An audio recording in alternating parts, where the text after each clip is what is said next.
ketika kita bilang itu sampah terus dibiarin, ya itu otomatis merusak, maksudnya merusak ekosistem di situ juga, merusak alam di situ, meninggalkan sampah. Terus kita bawa pulang itu sampah, itu kita mau apakan? Kalau kita buang ke tempat sampah ya jawabannya apa? Karena kalau kita membahas segi apa teori-teori lingkungan itu sangat beratnya. Butuh orang yang betul-betul jenius dan mempunyai dasar-dasar dan argumen yang kuat untuk menjelaskan masalah lingkungan tersebut.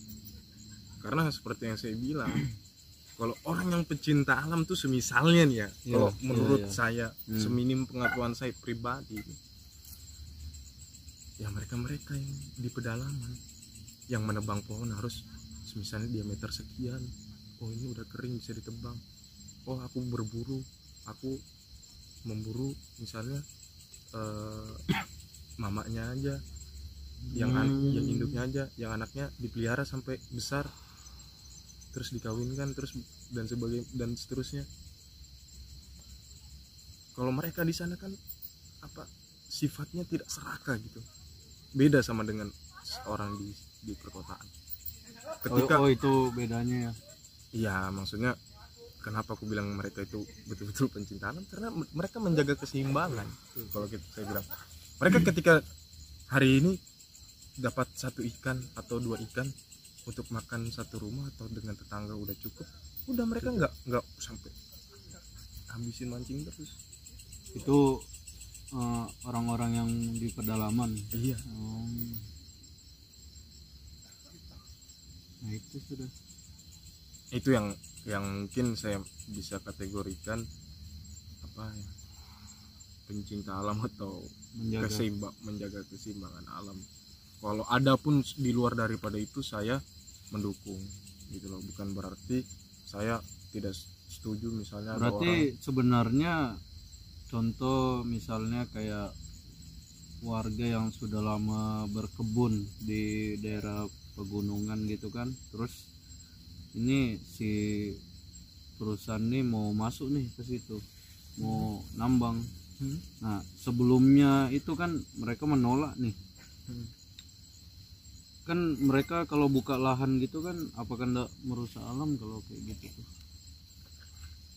Atau yang sampean bilang lagi tadi itu sebelumnya, mereka sudah tahu tuh untuk apa keseimbangan alam gitu ya. Ketika gini ya, misalnya ada suatu perusahaan itu tetap jatuhnya merusak alam sih sebenarnya. Karena kalau dari orang desanya itu, kalau mereka berlahan, aku ngasih gambaran ya. Aku ngasih gambaran. Ketika orang di desa pasti, ini bukan desa yang maksudnya desa yang betul-betul yang maksudnya primitif, yang maksudnya makan harus cari dulu apa yang kamu istilahkan. Ini berarti desanya yang masih ada kegiatan ekonominya. Iya. Yang ada kegiatan ekonomi, yang masih kenal dengan rupiah, ya kan? Iya. Nah, berarti kita garis bawahin itu rupiah dalam tanda kurung itu ada ekonomi. Siap. Oke. Ketika tidak ada perusahaan, desa itu sangat setengah mati untuk membangunkan. Dia harus tanam padi dan segala macam, dan itu pun jualnya dengan harga yang murah sekali, ya kan? Ketika ada tambang dia ditawarin, kamu mau nggak aku ambil lahanmu, kamu ku kasih duit sekian, dengan duit yang sangat besar bagi dia, terus kamu ku pekerjakan di sini,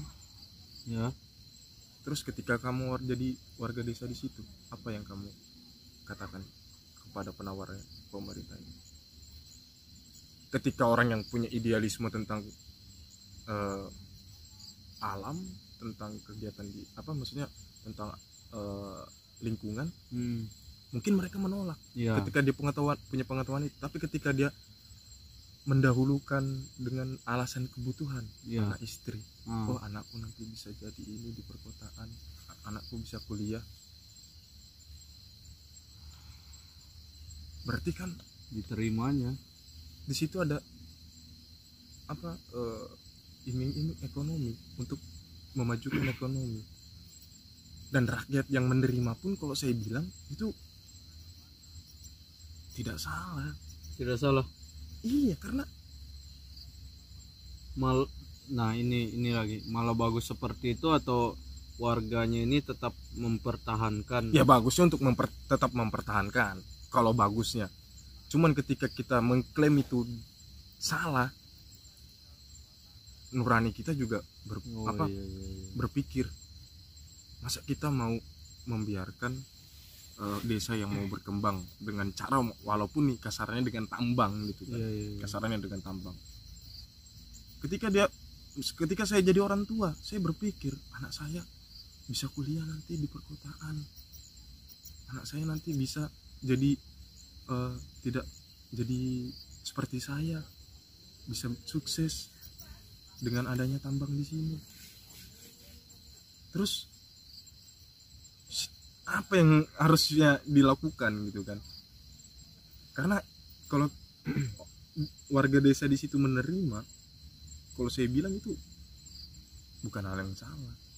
Itu tuntutan. Oh, tuntutan. Sebagai saya kepala keluarga nih, misalnya saya masa mau membiarkan anak istri saya sengsara.